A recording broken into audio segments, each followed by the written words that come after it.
Waalaikumsalam warahmatullahi wabarakatuh. Bismillahirrahmanirrahim.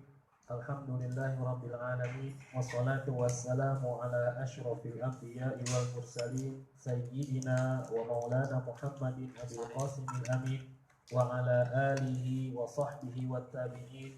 Subhanaka la ilma lana illa ma 'allamtana innaka antal alimul hakim.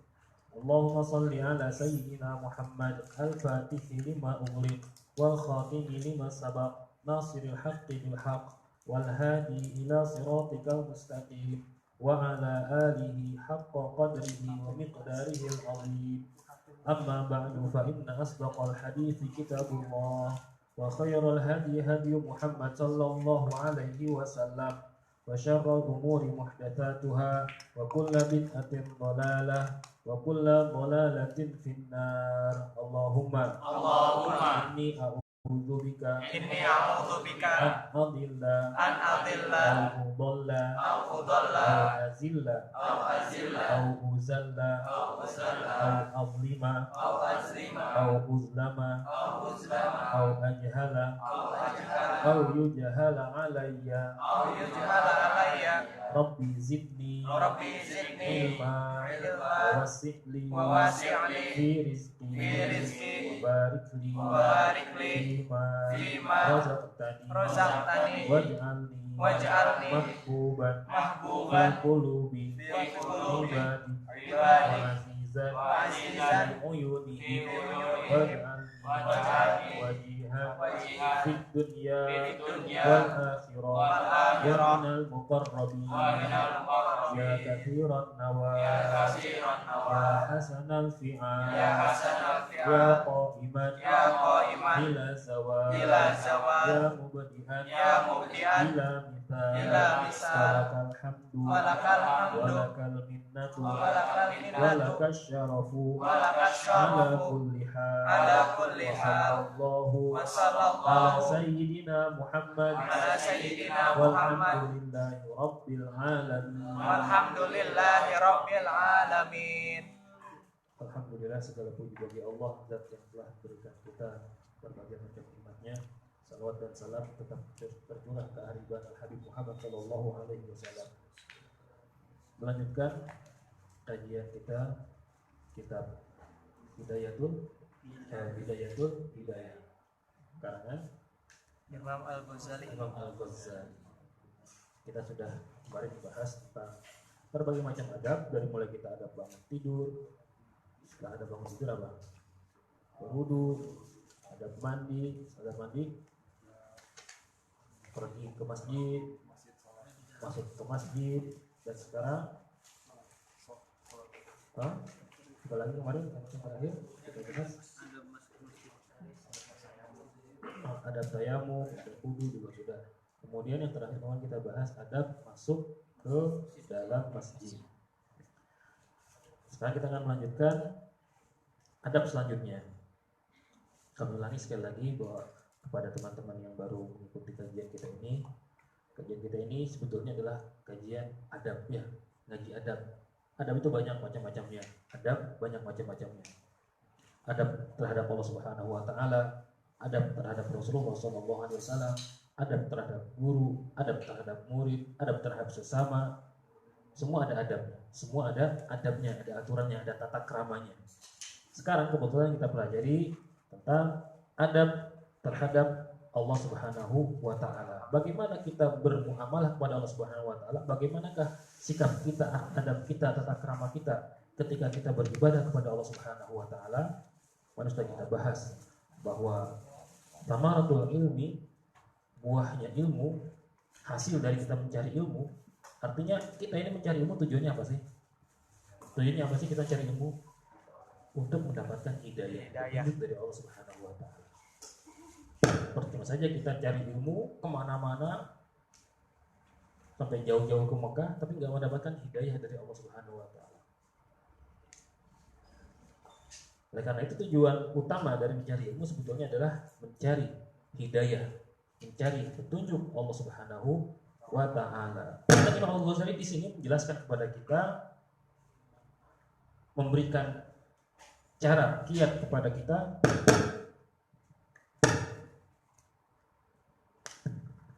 bagaimana cara kita mendapatkan, bagaimana supaya kita bisa mendapatkan hidayah dari Allah Subhanahu wa taala. Sebab hidayah itu ada awal dan ada akhirnya.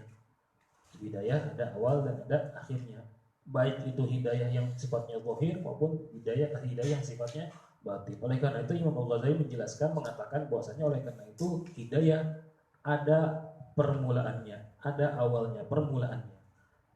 Kalau kita ingin mendapatkan hidayah ketika kita menuntut ilmu, maka kita harus memulainya dari awal supaya kita mendapatkan hidayah dari Allah Subhanahu wa taala.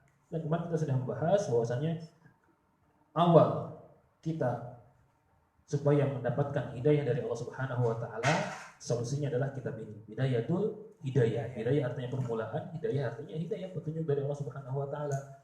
Dan kemarin kita sudah bahas panjang lebar tentang berbagai macam adab terhadap Allah Subhanahu wa taala karena tujuan kita hidup adalah untuk bertakwa kepada Allah Subhanahu wa taala, memperbaiki kualitas ketakwaan kita kepada Allah Subhanahu wa taala. Sekarang kita akan melanjutkan kajian kita yang dituliskan dari kitab Bidayatul Hidayah, dituliskan oleh Imam Al-Ghazali. Bismillahirrahmanirrahim. Qala musannif rahimahullahu taala wa adam man nafa'ah bihi wa bihi fid darain. Qala adabu ma ba'da tulu'i syamsi ila zawal. Adab yang dikerjakan, apa saja yang dikerjakan setelah terbit matahari sampai tergelincir matahari. Terbit matahari berarti setelah isyraq, ya. Setelah isyraq sampai tergelincir matahari, artinya sampai waktu zuhur. Apa yang kita kerjakan, kita isi dengan apa pada waktu ini? Namanya pagi hari. Kita isi dengan apa saja? Faidza tala'ati syamsu, kata Imam Al-Ghazali. Faidza tala'ati syamsu, apabila telah terbit matahari. Wartafa'at qadra rumhin, dan bayangan sudah meninggi seukuran dengan tombak. Bayangannya sudah seukuran dengan tombak atau setengahnya. Orang dulu ngukur sekarang masih pagi atau sudah siang, bukan dengan jam, bukan, tapi dulu dengan tombak. Tombak di tengah lapang yang luas. Kalau tombaknya ini bayangannya sudah sampai setengah, berarti itu sudah mulai beranjak siang pagi. Kalau sudah sampai seukuran dengan tombaknya, berarti sudah agak siang, berarti sudah terbit fajar, sudah sempurna terbit matahari. Sehingga kalau sudah sampai bayangan sudah tidak ada, artinya sudah matahari berada tepat di atas tongkat, di atas tombak tongkat, berarti sudah menandakan hampir masuk waktu zawal, zuhur. Dan kalau sudah tergelincir sedikit bayangan ke arah sebelahnya, sahabat sebaliknya, maka berarti sudah masuk waktu zawal, zuhur. Begitu seterusnya. Patokan waktu zaman dulu seperti itu. Bahkan di Indonesia masih ada beberapa masjid yang masih menggunakan metode ini, menggunakan metode jam matahari, masih ada. Wartafa'at qadra rumhin, matahari telah terbit dan bayangan sudah setengah atau seukuran dengan tombak. Apa yang harus kita kerjakan? Apa yang seyogianya kita kerjakan? Kok ada suara aneh? Fasholli rak'ataini. Fasholli rak'ataini, maka salatlah 2 rakaat. Para ulama mengatakan, khususnya Imam Nawawi dalam kitab Syarah Bidayatul Hidayah yang diberi nama Mirqatul Ubudiyah, beliau menjelaskan yang dimaksud 2 rakaat di sini adalah 2 rakaat salat sunnah isyraq. Namun para ulama berbeda pendapat. Apakah salat isyraq itu adalah salat duha atau salat isyraq itu sendiri, mustaqilah, dia sendiri, atau termasuk dalam kategori salat duha? Ada yang membedakan salat isyraq. Karena pahala salat isyraq itu seakan-akan orang yang mengerjakan ibadah haji dan umroh. Sedangkan salat duha beda lagi fadilahnya, keutamaannya. Kapan dikerjakan salat isyraq 1 rakaat? Wa dzalika inda zawali waqtil karahati lis-shalah. Dikerjakan apabila telah hilang waktu yang dimakruhkan untuk mengerjakan salat. Waktu yang dimakruhkan untuk mengerjakan salat. Setelah subuh tidak ada salat lagi. Sampai terbit matahari. Setelah terbit matahari baru kita melaksanakan salat isyraq. Namun yang perlu dicatat, kalau misalkan seandainya ada orang niat sholat jamaah ke masjid, ternyata dia bangunnya kesiangan, walhasil dia sudah terlambat, artinya dia menjadi makmum masbuk, sholat berangkat ke masjid, ternyata di masjid sudah melaksanakan sholat subuh, sedangkan dia belum melaksanakan sholat sunnah fajar, qobliyah subuh belum dilaksanakan, maka boleh bagi dia ketika setelah selesai melaksanakan sholat subuh untuk mengerjakan sholat sunnah fajar, itu saja. Yang lainnya tidak boleh, karena waktu makruh. Mengapa? Para ulama telah mengatakan karena sholat sunnah 2 rakaat sebelum subuh, atau yang dikenal dengan 2 rakaat fajar, atau kita kenal dengan istilah qobliyah subuh, itu hukumnya adalah sunnah muakkadah. Sunnah muakkadah itu hampir menjadi wajib, tapi tidak wajib, hampir. Oleh karena itu para ulama mengatakan bahwasanya silahkan mengerjakan sholat qobliyah subuh apabila belum dikerjakan sebelum subuh, maka boleh dikerjakan setelah waktu subuh, boleh hukumnya. Sedangkan sholat yang lainnya tidak boleh. Fa innaha makruhatun min ba'di fardhi subhi ila irtifa'i syamsi, karena sesungguhnya pada waktu tersebut, pada waktu antara sholat subuh sampai terbit matahari adalah makruhatun, waktu yang dimakruhkan. Kapan? Min ba'di fardhi subhi, dimulai dari ketika setelah selesai melaksanakan sholat fardu subuh. Kalau misalkan sekarang ada orang, misalkan sekarang subuh jam 4:30 ya, subuh jam 4:30, sedangkan isyraq jam 6 misalkan, jam 6. Dia sudah bangun dari mulai jam 4, 4:30 masuk subuh. Dia melaksanakan sholat qobliyah subuh. Namun dia belum melaksanakan sholat subuh, dan dia baru melaksanakan sholat subuhnya jam 5. Maka ketika dia masih belum melaksanakan sholat subuh, silakan dia melakukan sholat sunnah yang lainnya juga jadi masalah. Karena patokannya waktu yang dimakruhkan itu adalah waktu setelah sholat fardu subuh. Setelah sholat subuh, bukan setelah masuk waktu subuhnya, bukan, tapi setelah sholat subuh.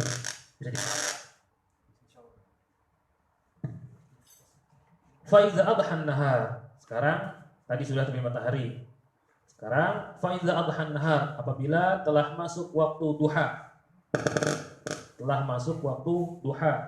Artinya sudah agak siangan sedikit, matahari sudah semakin terang. Wa madha minhu qaribun min rub'ihi. Dan dari tombak tadi itu sudah sampai seperempatnya. Fasholli sholatat duha, maka sholatlah sholat duha.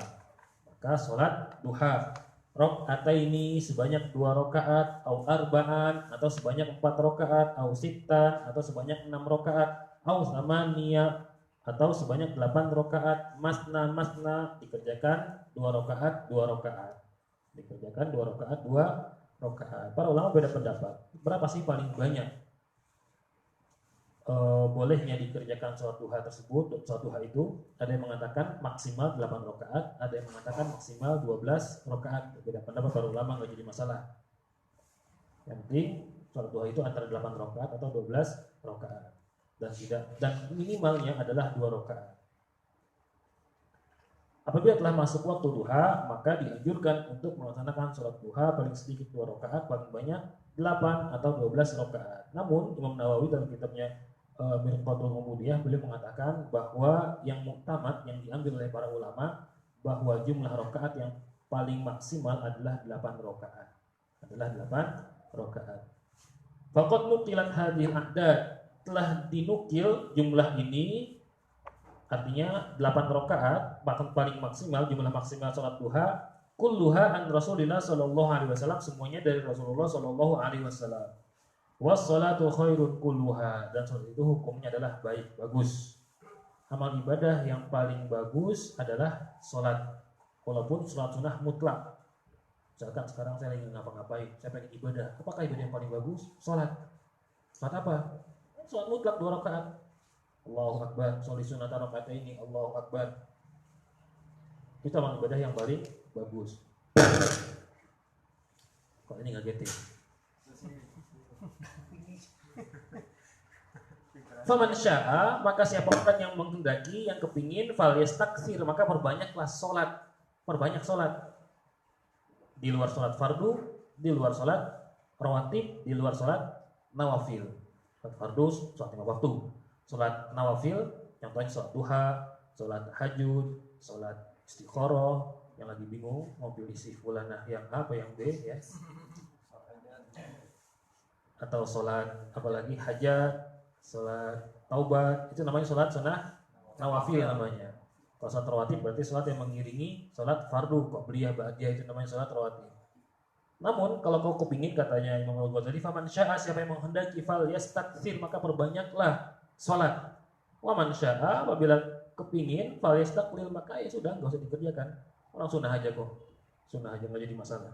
Bahkan Imam Ahmad bin Hanbal, beliau sehari beliau melakukan sholat berapa rakaat? 300 rakaat ya. 300 rakaat. Hasil banyak beliau melaksanakan sholat mutlak, sholat sunnah mutlak. Kalau kita alhamdulillah ya. Yang penting fardunya beda jalan, alhamdulillah. Falaisa baina tulu'i waz zawal ratibatun illa hadhihi shalawat. Tidak ada di antara waktu terbit matahari sampai tergelincir matahari tidak ada salat rawatib. Tidak ada salat sunnah rawatib. Illa hadhihi shalawat, kecuali salat-salat ini, yaitu salat sunnah duha dan salat mutlak. Ya, artinya di salat duha paling banyak berapa? 8 rakaat versinya Imam Al-Ghazali. 8 rakaat paling banyak, minimal 2 rakaat. Nanti akan kita bahas, akan kita kupas fadilah sholat sunnah duha berdasarkan hadis Nabi Muhammad SAW di kitab apa yang kita kaji terakhir hari Sabtu, Qasaisul Ummah Muhammadiyah. Jangan dijelaskan, nanti akan kita kupas pada waktunya, insya Allah. Maka jangan pulang dulu ya. Harus betah di sini. Makan tinggal makan kan ya. Itu tinggal kamu. Falaisa baina tulu'i waz zawal ratibatun ila hadhihi shalawat. Tidak ada salat fardu lagi dan juga tidak ada salat sunnah rawatib setelah pada waktu ini, waktu antara terbit matahari sampai tergelincir matahari, kecuali salat duha dan salat sunnah mutlak. Kecuali salat duha dan salat sunnah mutlak. Berapa rakaat salat sunnah mutlak? Terserah, sampai capek. Apakah harus berdiri? Tidak. Duduk silahkan. Mau tiduran juga silahkan. Nggak jadi masalah. Yang penting salat ngadep kiblat. Fama fadla anha min awqatika falaka fihi arba'atu halat. Namun apabila telah selesai tadi semuanya, pada waktu mulai terbit fajar sampai tergelincir matahari, ternyata masih ada sisa waktu. Masih ada sisa waktu. Lantas kita gunakan untuk apa sisa waktu ini? Tadi sholat isyraq sudah, sholat duha sudah, sholat mutlak juga sudah, masih ada sisa waktu. Apa yang harus kita kerjakan sisa waktu ini? Apa yang harus kita kerjakan? Kata Imam Al-Ghazali, fama fadala anha min awqatika falaka fihi arba'atu halat. Maka engkau bisa melakukan 4 kegiatan, 4 keadaan yang bisa engkau kerjakan. Yang pertama, al-halatul ula, keadaan yang pertama, wahyi al-afdol, yaitu yang paling afdol, yang paling utama untuk dikerjakan pada waktu yang tersisa tadi. Yang paling utama untuk dikerjakan adalah keadaan yang pertama ini. Apa itu? Antasrifahu fi talabil ilmin nafi' fid din. Adalah engkau tasarrufkan, engkau gunakan waktumu ini yang sisa ini dari mulai terbit fajar sampai tergelincir matahari, digunakan untuk thalabil ilmi, menuntut ilmu an-nafi'i yang bermanfaat, fiddin, ilmu agama, dunal fudul, bukan ilmu yang lainnya, alladzi akabban nasu alaihi, yang manusia itu mewajibkannya. Manusia itu mengharuskannya. Saya kalau nggak belajar ilmu ini, di luar ilmu agama maksudnya, kalau nggak mempelajari ilmu ini, maka aku akan tidak bisa eksis di dunia ini. Itulah kira-kira. Wasab mauhu ilman, dan mereka menamakannya adalah sebuah ilmu. Tadi yang paling abdul kata Imam Ghazali, menuntut ilmu agama, ilmu yang bermanfaat. Lantas apa sih definisi dari ilmu yang bermanfaat itu? Wal ilmu nafi, ilmu yang bermanfaat. huwa ma yazidu fi khaufika min Allah Ta'ala, adalah ilmu yang dapat menambah ketakutan engkau kepada Allah Subhanahu wa Ta'ala. Itu ilmu yang bermanfaat, ilmu yang menambah rasa takut kamu terhadap Allah Subhanahu wa Ta'ala. Kalau ilmu yang semakin membuat kita rakus terhadap dunia, berarti ilmunya dari mungkin dapat bisikan dari setan, ayo kejar dunia terus. Udah lah, sholat nanti gampang, udah nanti amal-amal yang ini gampang, sholat duha nanti besok lagi masih ada duha. Sholat tahajud, udahlah kerja malamnya masih digunakan, masih banyak waktu untuk kerja, cari duit terus. Akhirnya siang malam kerja terus, cuma untuk dunianya. Tadi yang pertama ilmu bermanfaat adalah ilmu yang dapat menambah ketakutan, rasa takut kepada Allah Subhanahu wa Ta'ala. Yang kedua, wa yazidu fi basiratika bi uyubi nafsik, dan dapat menambah pengetahuan kamu untuk mengupas aib cacat diri kamu. Menambah pengetahuan hingga kita dapat mengupas, mengetahui cacat atau aib pada diri kita. Itu yang kedua. Apa yang kedua? Masih tulis ya.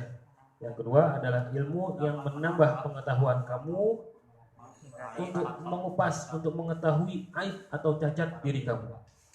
Kalau kita mempelajari ilmu, ternyata kita semakin sadar, oh iya, ternyata saya selama ini masih belum benar. Oh iya, ternyata saya selama ini masih belum sesuai dengan apa yang diinginkan, apa yang diridhoi oleh Allah Subhanahu wa Ta'ala dan juga diridhoi oleh Rasulullah SAW. Maka itu berarti kita sudah semakin mengetahui cacat, kekurangan, aib diri kita, dan itu termasuk ilmu yang bermanfaat, karena dengan ilmu tersebut kita menjadi sadar dan kita mau untuk merubah diri kita, dan kita bisa untuk merubah diri kita ke arah yang lebih baik lagi. Itu yang kedua. Yang ketiga, wa yazidu fi ma'rifatika bi ibadati rabbik, dapat menambah pengetahuan dalam rangka beribadah kepada Allah Subhanahu wa Ta'ala. Oh iya, tadinya saya nggak tahu kalau ternyata ada salat sunnah mutlak. Sekarang tahu ada salat sunnah mutlak. Gak apa-apa dikerjakan. Yang penting bukan pada waktu yang dimakruhkan. Barokahnya siapa? Barokahnya Imam Al-Ghazali, karena kita menuntut ilmu, kita mencari ilmu dari ulama yang benar, Imam Al-Ghazali. Yang berapa tadi? Ketiga. Yang keempat, wa yuqallilu min raghbatika fid dunya, dan ilmu yang dapat meminimalisir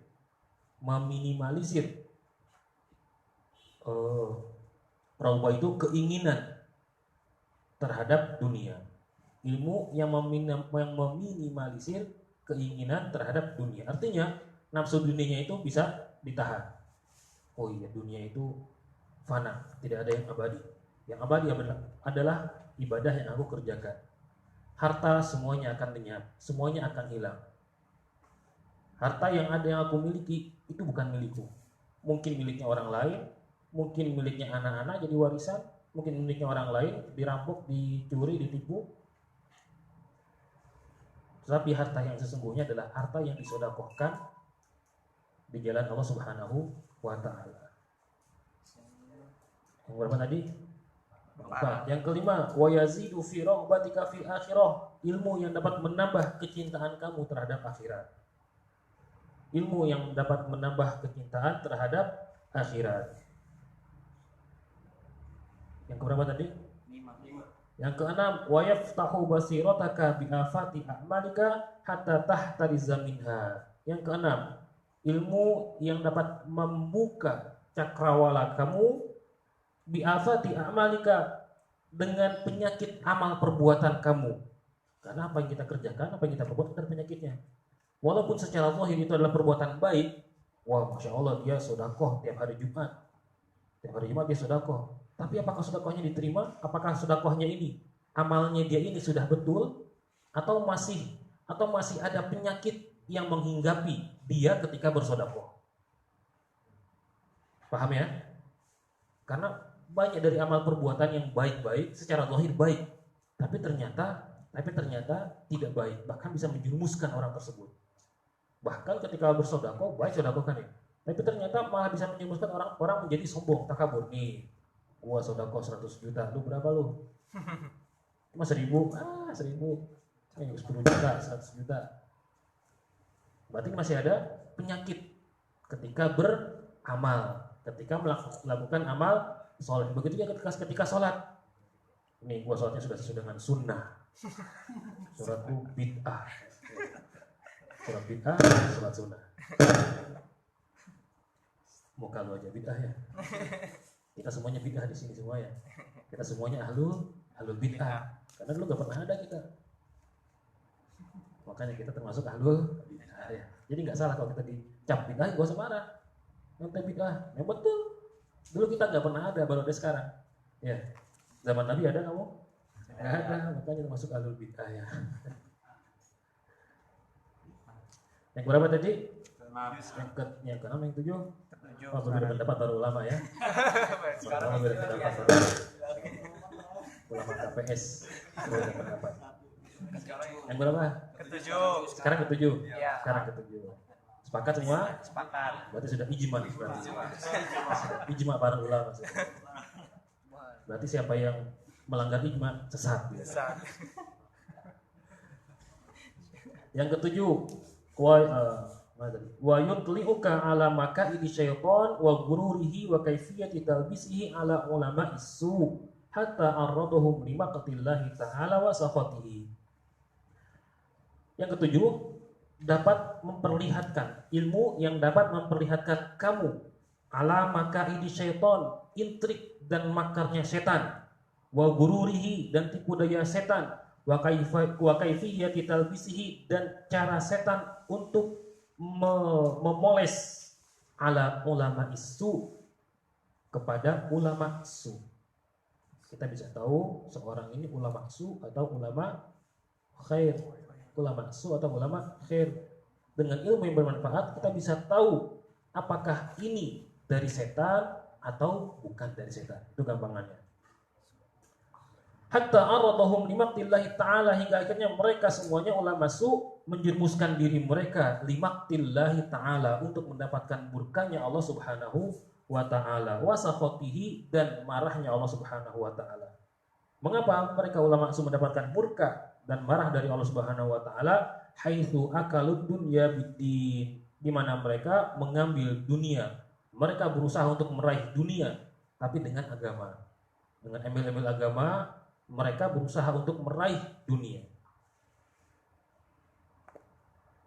Wattakhadul ilma dzari'atan wa wasilatan ila akhdhi amwali salatin. Begitu juga mereka mencari ilmu, tujuannya apa? Mereka mencari ilmu tujuannya adalah dzari'atan wa wasilatan, alasan, dan wasilah itu berarti perantara, ila akhdhi amwali salatin, untuk supaya mendapatkan harta, jabatan, pangkat dari pemerintah, dari penguasa. Oh, saya pengen belajar ilmu agama supaya saya jadi menteri agama. Saya pengen belajar ilmu agama supaya jadi kerja di KUA misalnya. Itu sudah salah niat. Seperti itu sudah salah niat.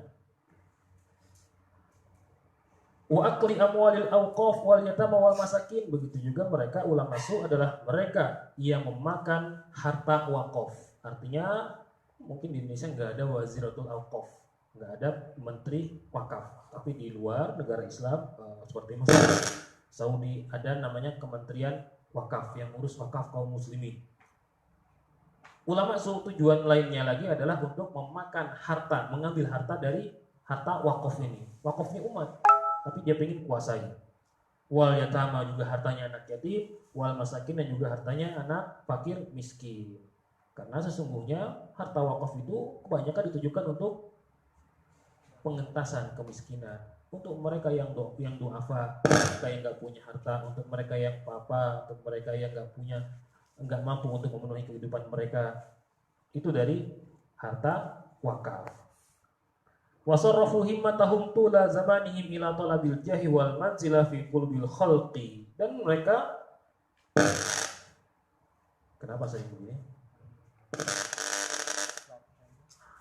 Dan mereka mengalihkan perhatian mereka, mengalihkan semangat mereka tula zamanihim, sepanjang waktu, ila talabil jah, untuk apa? Untuk mencari jabatan, wal manzilah, dan untuk mencari kedudukan, fi qulubil khalqi, di hati makhluk supaya dianggap sama orang, wow, orang hebat, ilmunya banyak, syekh, kabir, alim, ulama, wah luar biasa ilmunya, supaya orang takjub, supaya orang hormat sama dia.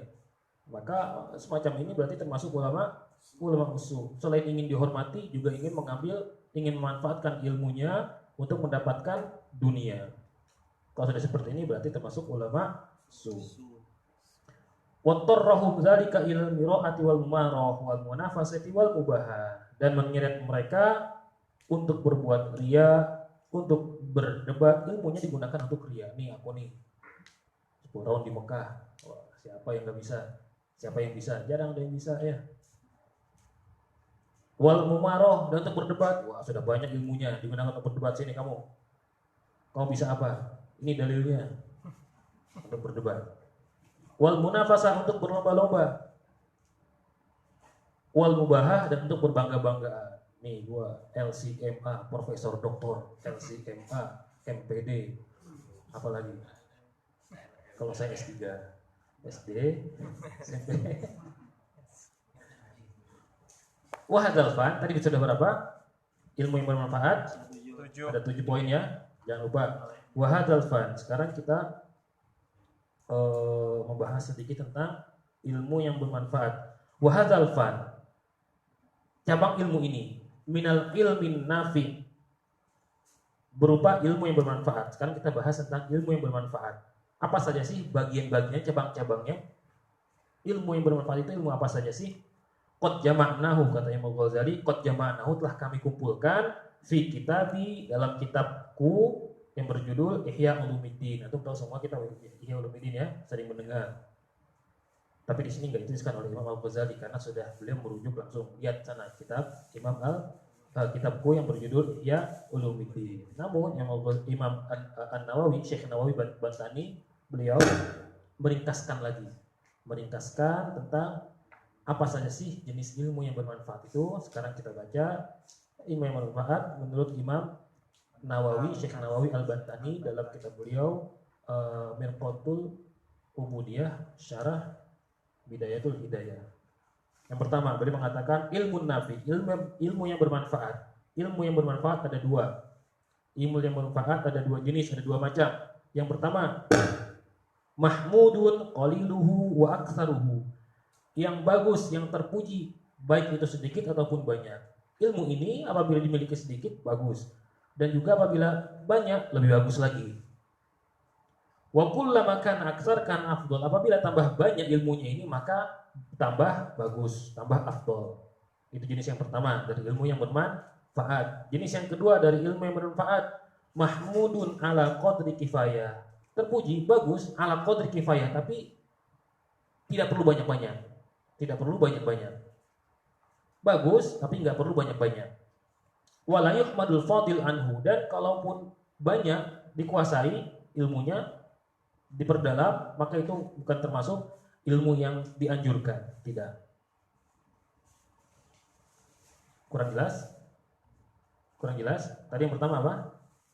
Ilmu yang bermanfaat itu ada 2. Katanya Syekh Nawawi yang beliau ringkaskan dari kitab Ihya Ulumuddin. Yang pertama adalah yang terpuji, baik ilmunya itu sedikit ataupun banyak. Namun kalaupun memperbanyak, mendalami, memperbanyak, maka itu lebih bagus, lebih afdol. Itu yang pertama. Ilmu yang bermanfaat yang kedua adalah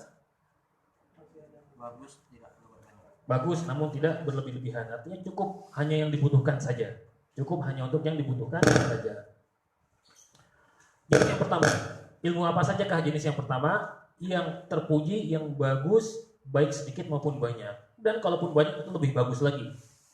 Jenis ilmu yang pertama adalah huwal ilmu billahi ta'ala, adalah ilmu yang membahas tentang Allah Subhanahu wa ta'ala, wa sifatihi, dan sifat-sifat Allah ta'ala, wa af'alihi, dan perbuatan-perbuatan Allah ta'ala, wa sunnatihi, dan sunnah-sunnahnya, ya, artinya sunatullah artinya apa sunatullah itu? Hukum alam lah gampangannya gitu ya. Wa khalqihi wa hikmatihi fi tartibil akhirah ala dunya, dan penciptaannya, juga hikmahnya, mengapa Allah Subhanahu wa taala menyusun negeri akhirat, mendahulukan negeri akhirat daripada negeri dunia. Bermanfaat. Kalaupun sedikit termasuk ilmu yang paling bagus, dan apabila dikuasai lebih banyak lagi maka akan tambah bagus. Atau kalau kita simpulkan, ilmu yang pertama ini jenis ilmu apa? Ilmu apa kira-kira? Yang pelajari tentang zatnya Allah Ta'ala, yang pelajari tentang Allah Ta'ala, baik itu sifatnya, af'alnya, tentang surga, tentang neraka, tentang mizan, tentang hisab. Ilmu apa namanya? Ilmu akidah. Karena hampir kita dari ilmu akidah, walaupun masih dasarnya. Berarti kita sudah termasuk kategori yang pertama, insya Allah. Terus yang kedua yang termasuk ilmu yang terpuji namun cukup, nggak perlu banyak-banyak, cukup yang dibutuhkan, nggak perlu banyak-banyak. Yang termasuk kategori kedua ini dibagi lagi menjadi 4. Paham ya? Tadi kan ilmu yang bermanfaat ada 2. Yang terpuji banyak dan sedikitnya. Yang kedua cukup sedikit saja, nggak perlu banyak-banyak. Yang pertama tadi dibagi lagi menjadi yang pertama tadi termasuk jenisnya ilmu tauhid, ilmu akidah. Sedangkan yang kedua dibagi lagi menjadi 4. Yang pertama yang disebut dengan usul, yang kedua disebut dengan furu. Usul berarti pokok, pangkal, pokok. Yang kedua adalah furu. Yang ketiga adalah muqaddimat. Muqaddimat berarti pembukaan, pendahuluan. Yang keempat adalah mutammimat. Mutammimat berarti penyempurna. Pertama apa tadi? Usul, yang kedua furu, yang ketiga muqaddimat, yang keempat mutammimat. Sekarang yang termasuk kategori ilmu usul. Apa saja kan ilmu usul itu? Yang pertama adalah kitabullah ta'ala. Pertama adalah kitabullah, Al-Quran. Yang kedua sunnatu rasulihi, hadis. Yang ketiga ijma'ul ummah, ijma'. Yang keempat asarus sahabah, peninggalan para sahabat. Peninggalan bukan artinya peninggalan harta warisannya mereka para sahabat, bukan. Tapi peninggalan para sahabat adalah ilmunya para sahabat. Kategori usul apa saja tadi? Kitabullah, Al-Quran. Kedua sunnah, hadis. Yang ketiga ijma'ul ummah. Yang keempat asarus sahabah.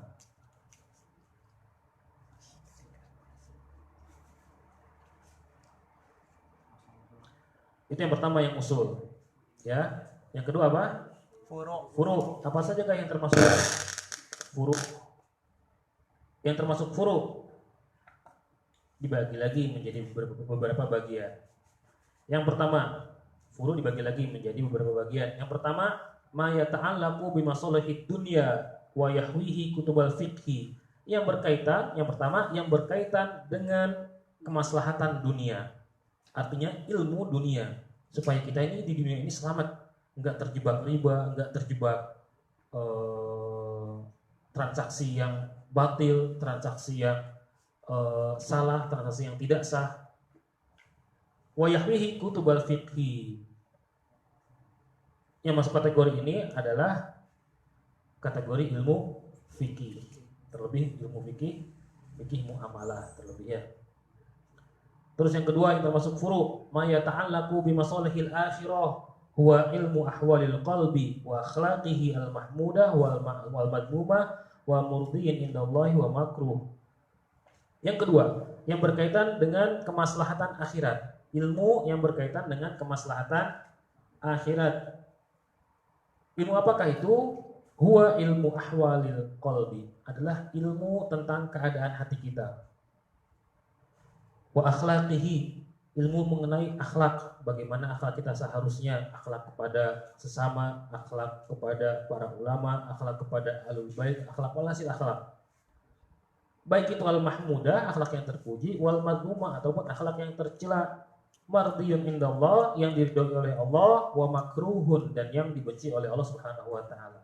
Gampangannya jenis kedua ini bisa dipelajari dalam sebuah cabang ilmu yang disebut dengan ilmu tasawuf atau ilmu tazkiyatun nufus. Ilmu tasawuf atau ilmu tazkiyatun nufus sama saja isinya, cuma beda namanya. Kalau dibilang tasawuf berarti bid'ah, nggak terima. Tapi kalau tazkiyatun nufus diterima. Padahal sama saja isinya. Tasawuf dan tazkiyatun nufus sama saja, cuma beda nama saja. Tapi karena beda nama akhirnya beda perlakuan ya. Beda baju, beda perlakuan ya. Padahal sama aja isinya.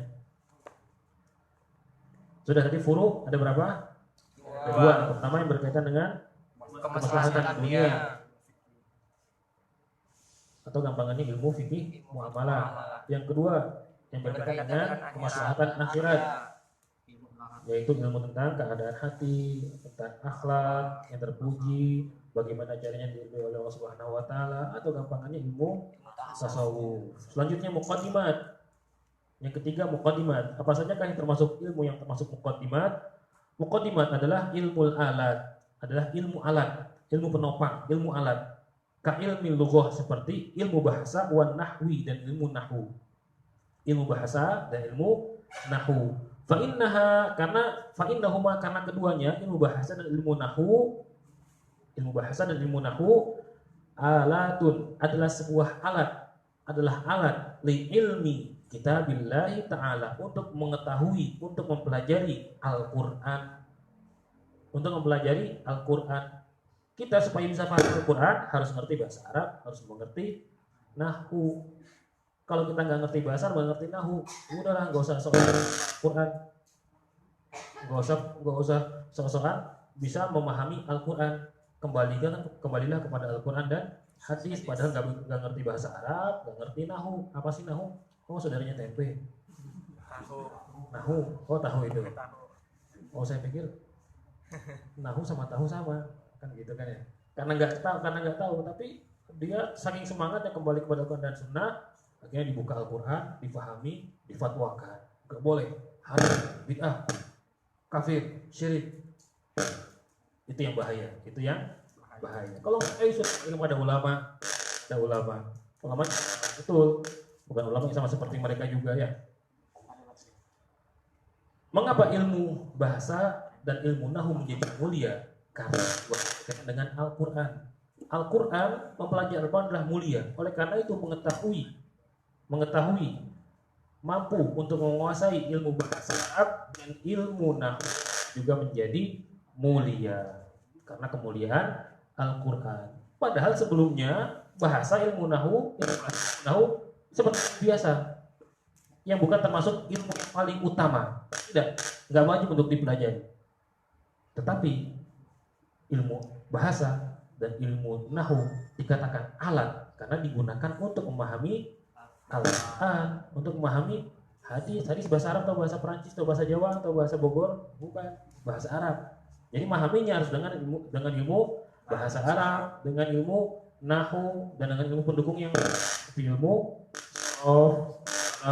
ma'ani, badi dan sebagainya. Harus paham semuanya. Kalau nggak paham, sudahlah nggak usah pakai bergaya-gaya, kembali kepada Al-Quran dan Sunnah dipahami sendiri, dipahami, baca hadis yang ada terjemahannya dipahami, oh ya begini maknanya, wah sudah jadi mujtahid. Padahal nggak bisa baca Al-Quran aja belepotan ya. Walhasil itu fenomena zaman sekarang ini fenomena seperti itu. Tadi sudah muqaddimat termasuk diantaranya muqaddimat adalah ilmu alat. Termasuk ilmu alat adalah ilmu bahasa dan ilmu nahwu. Sedangkan yang mutamim, yang keempat sekarang mutamimat. Apa sajakah yang termasuk kategori ilmu mutamimat? Ilmu mutamimat adalah ilmu Al-Quran dan ilmu hadis. Mutamimat adalah ilmu yang berkaitan dengan Al-Quran dan ilmu yang berkaitan dengan hadis. Sekarang ilmu yang berkaitan dengan Al-Quran. Apa sajakah ilmu yang berkaitan dengan Al-Quran? Banyak cabang ilmunya. Yang berkaitan dengan Al-Quran banyak cabang ilmunya.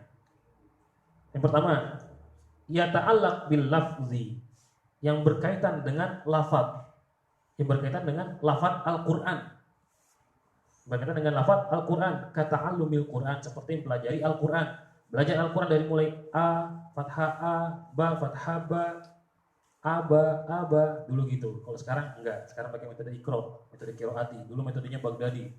Zaman saya masih kecil, antum nggak tahu ya. Zaman saya masih kecil pakai metode Baghdadi namanya. Alif fathah A, alif kasrah I, alif dhamma U, A, I, U, gitu bacanya ya. Itu namanya metode Baghdadi. Sekarang ada metode Iqra, metode Qiraati, metode An-Nur, metode Umi, segala macam, banyak macam-macamnya. Dan yang pasti semuanya tidak semua ya. Karena saya pernah mengajarkan semua itu.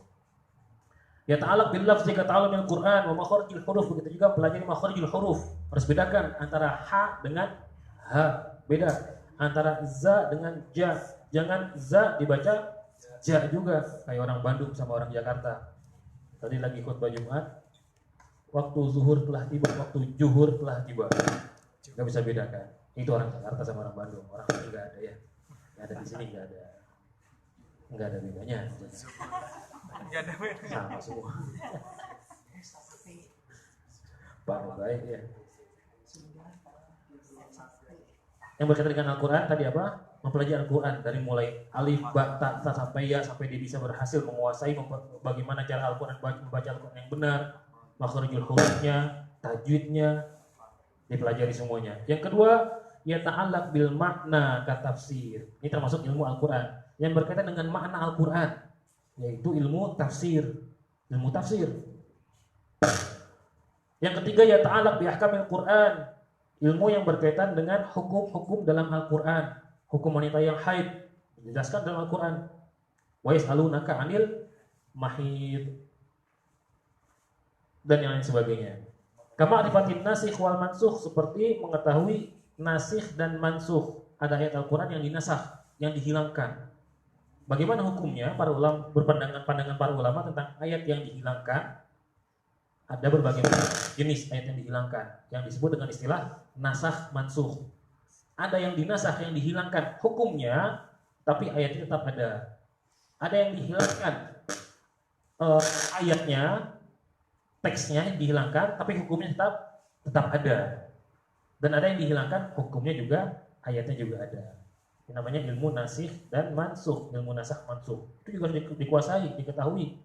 Ayat mana saja kan yang termasuk ayat yang nasakh yang mansukh, dikuasai. Dan ilmu yang lainnya termasuk seperti misalkan ulumul Quran. Ulumul Quran, di mana di ulumul Quran tersebut dipelajari perbedaan antara surah Makkiyah, surah Madaniyah, bahkan surah Saifiyah, surah Syitaiyah, surah yang turun pada musim dingin, surah yang turun pada musim panas, tentang nasakh dan mansukh dan yang lain-lainnya. Semua ada ilmunya. Itu yang berkaitan dengan Al-Quran. Sekarang yang berkaitan dengan hadis. Termasuk yang berkaitan dengan Al-Quran juga ilmu usul fikih. Karena dengan ilmu usul fikih ini kita mengetahui ayat Al-Quran ini jenisnya adalah am, umum.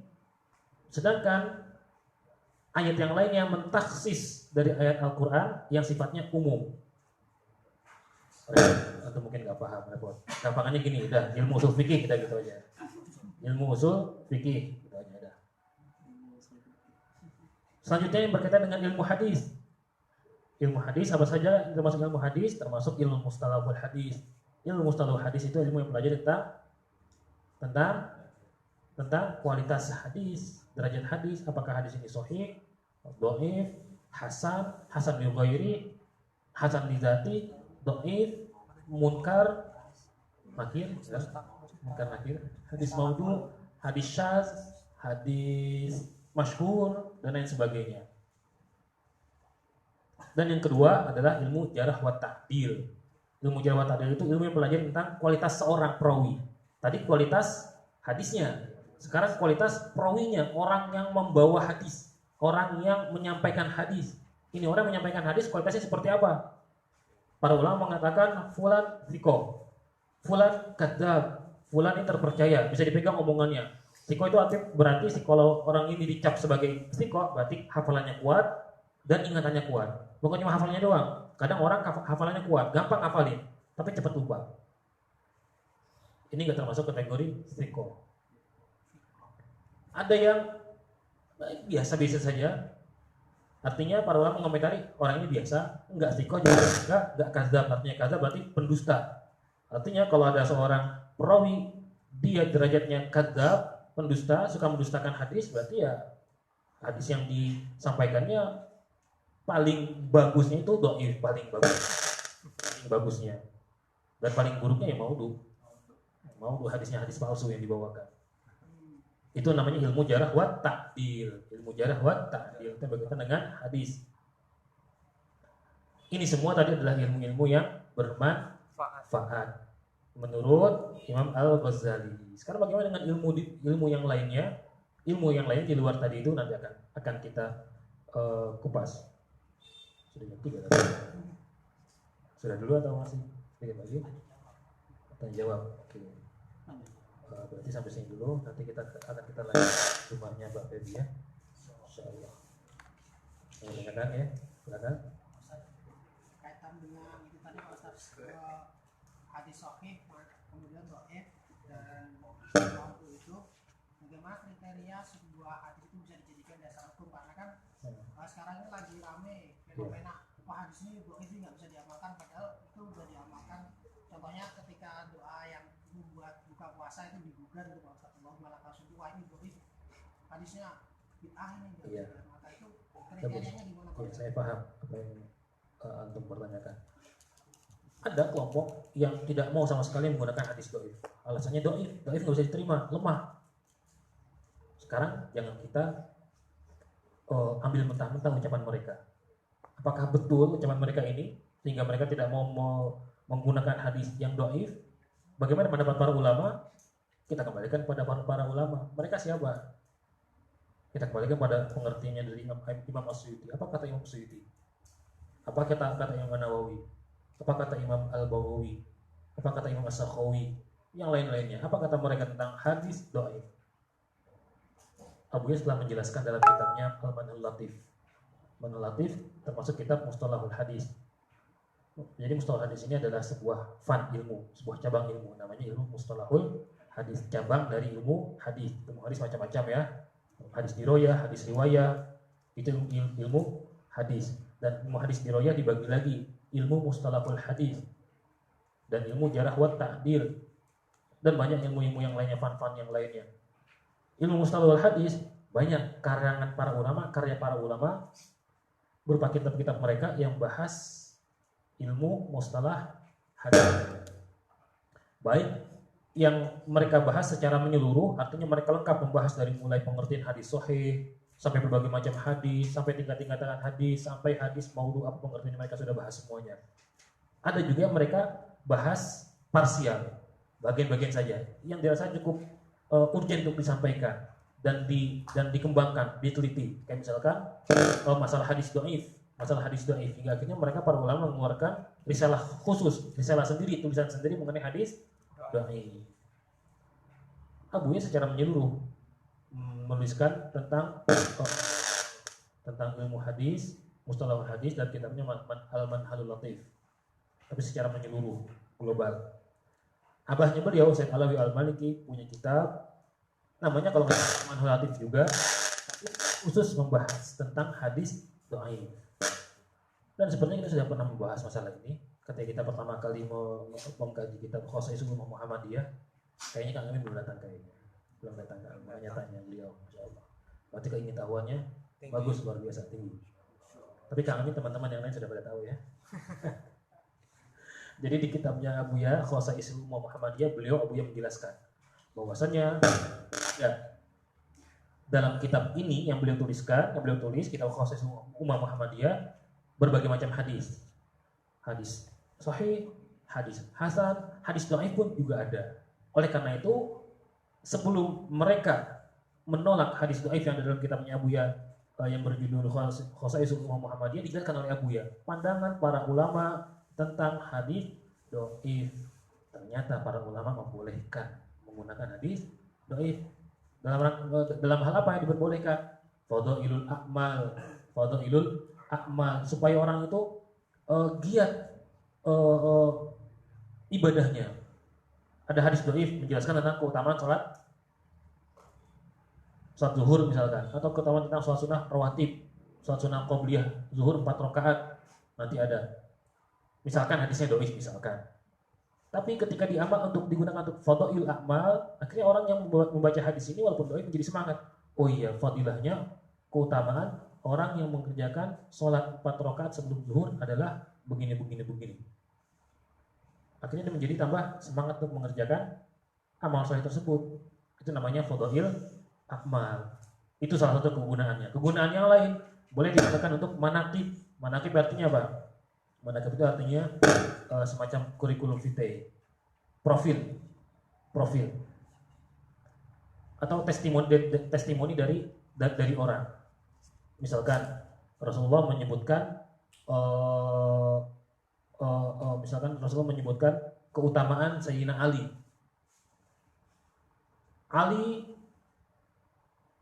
Bagaimana konteks hadisnya? Aliun kaman zilati Harun li Musa. Ali ini kedudukannya seperti Nabi Harun terhadap Nabi Musa. Hanya saja tidak ada nabi setelah aku. Mengenai keutamaan Sayyidina Ali. Ada lagi hadis yang lain tentang misalkan ana madinatul ilmi wa aliyun babuha. Aku adalah kotanya ilmu, sedangkan Ali adalah pintunya.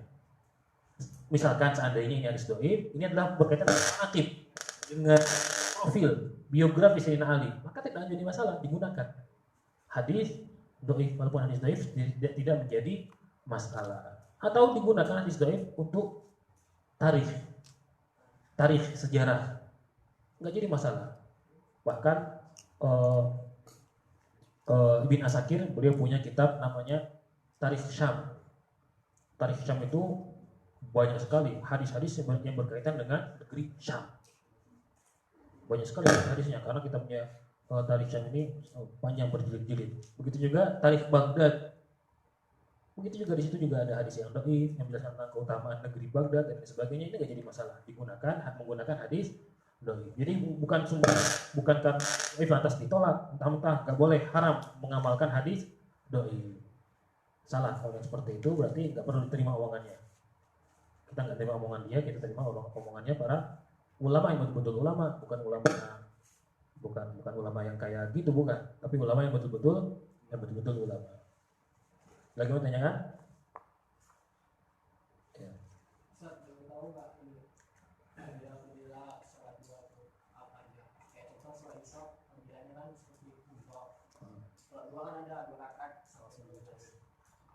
Apa jawabannya ya? Jawabannya jangan pulang dulu. Nanti sampai kita khosois bahas masalah fadilahnya sholat duha ya. Spoiler. Tunggu waktunya, jangan pulang. Oh nggak pulang. Oh menunggu ya. Bagus. Kang Zainal juga ya. Kayaknya pernah kita bahas juga ya, pernah saya buka ya. Saya nggak hafal, terus terang saya nggak hafal hadis-hadisnya, jadi perlu buka kitab khusus Muhammadiyah. Tunggu saja waktunya ya, kalau kita bahas. Awas kalau pulang dulu. Misalkan kalau ada kabar orang meninggal sebelum fajar, Ustaz.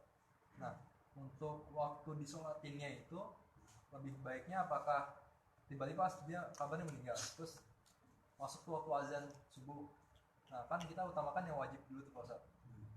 Nah, apakah untuk sholat jenazahnya ini setelah ba'da subuh atau kita ulur setelah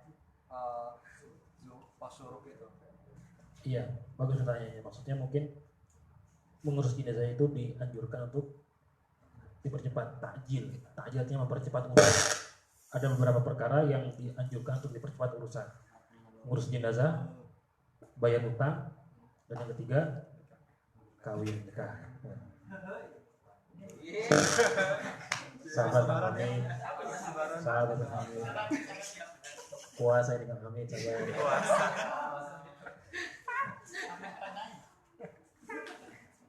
Ngurus jenazah juga harus dipercepat, jangan ditunda. Lalu kalau ada kasusnya jenazah wafat tengah malam, diurus sudah selesai, langsung pengen dikubur, apakah disolatkan setelah sholat subuh? Boleh, maka hukumnya adalah boleh, karena termasuk sabab mutaqaddim. Ada istilahnya sabab mutaqaddim, ada sabab mutaakhir. Sabab mutaqaddim dan sabab mutaakhir. Dan sholat jenazah itu sababnya termasuk sabab mutaqaddim. Artinya ya dia sudah ada sebetulnya, dan dia untuk melaksanakan sholat jenazah ini itu baru ada setelah adanya jenazah yang mati. Begitu juga setelah asar, nggak jadi masalah. Setelah itu dikuburkan, selesai urusan. Dan dibagi-bagi warisannya kalau ada warisan utang kan. Ada yang bertanya kan?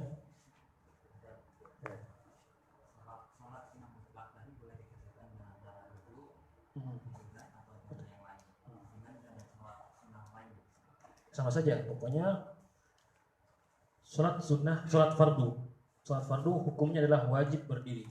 Wajib termasuk rukun sholat fardu adalah berdiri. Berdiri ada termasuk rukun sholat. Rukun sholat wajib yang 5 waktu. Kecuali kalau dia nggak mampu, mungkin habis kecelakaan, akhirnya dia untuk berdiri saja susah. Walaupun sudah diusahakan dengan menggunakan tongkat, tapi ternyata juga masih payah badannya. Ya sudah, duduk saja dia, duduk. Atau duduk juga belum mampu, tiduran. Seperti orang-orang di rumah sakit, apakah mereka tidak wajib sholat? Wajib, bukan sakit mereka. Mau sakit, mau sehat, wajib sholat sesuai dengan kemampuannya. Karena mereka sakit, ya sudah, mereka tidak mampu untuk berdiri, untuk duduk, berbaring, silakan sholat. Berbeda halnya dengan sholat sunnah, baik itu sholat sunnah nawafil, rawatib maupun sholat sunnah mutlak, semuanya sama, dibolehkan untuk selain berdiri, boleh duduk, boleh berbaring, boleh miring, silakan, nggak jadi masalah. Kenapa? Walaupun mampu berdiri, walaupun mampu untuk berdiri, walaupun dia mampu untuk berdiri, tapi dia sholat sunnah nawafil, sholat sunnah rawatib, sholat sunnah mutlak, boleh dia sambil duduk, boleh silakan. Tapi pahalanya berkurang dikit lah. Gak sama antara orang yang duduk dengan orang yang berdiri.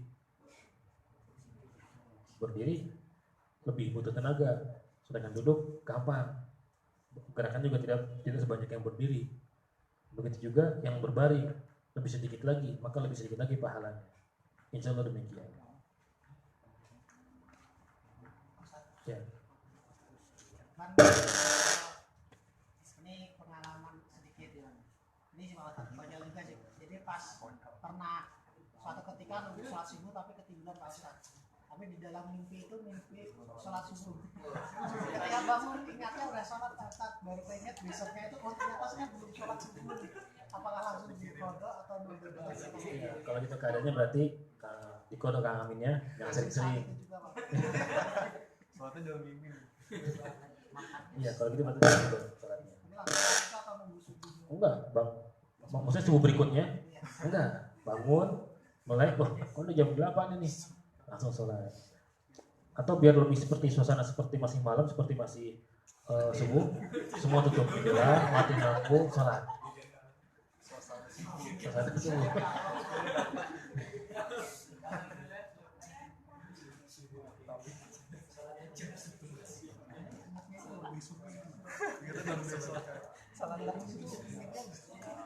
Sebenarnya para ulama beda pendapat tentang masalah wudu. Apakah harus dikerjakan saat itu juga, ketika ingat, ketika sempat, atau boleh besoknya?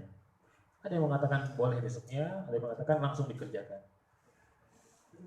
Boleh besoknya, boleh langsung dikerjakan. Tapi kalau saya lebih cenderung langsung dikerjakan saja. Sholat wudu.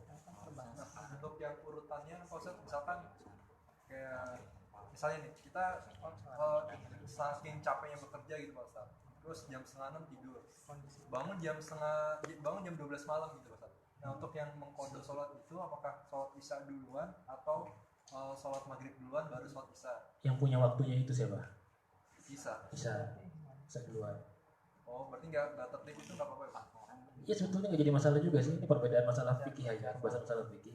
Kalau jadi pendapat para ulama dalam satu mazhab juga berbeda pendapat para ulama. Walhasil, tapi memang yang lebih mutamat, pendapat yang mutamat mengerjakan yang punya waktu itu dulu siapa? Yang punya waktu isya dulu, baru setelah itu sholat maghrib.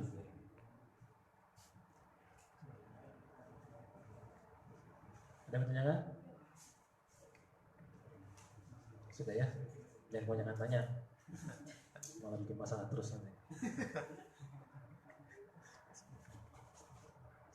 Saat dasar kita berangkat ke Bab ya. Allahumma la ilaha illa anta wa la ilaha illa anta Allahumma nas'aluka al amal wa na'udzubika min al-dhilli wa zalal rabbana zalamna anfusana wa illam taghfir lana wa tarhamna lanakunanna minal khasirin rabbana atina fid dunya hasanah wa fil akhirati hasanah wa qina adzabannar subhanakallahumma wa bihamdik asyhadu an la ilaha illa anta astaghfiruka wa atubu ilaik wa sallallahu ala sayyidina Muhammad walhamdulillah.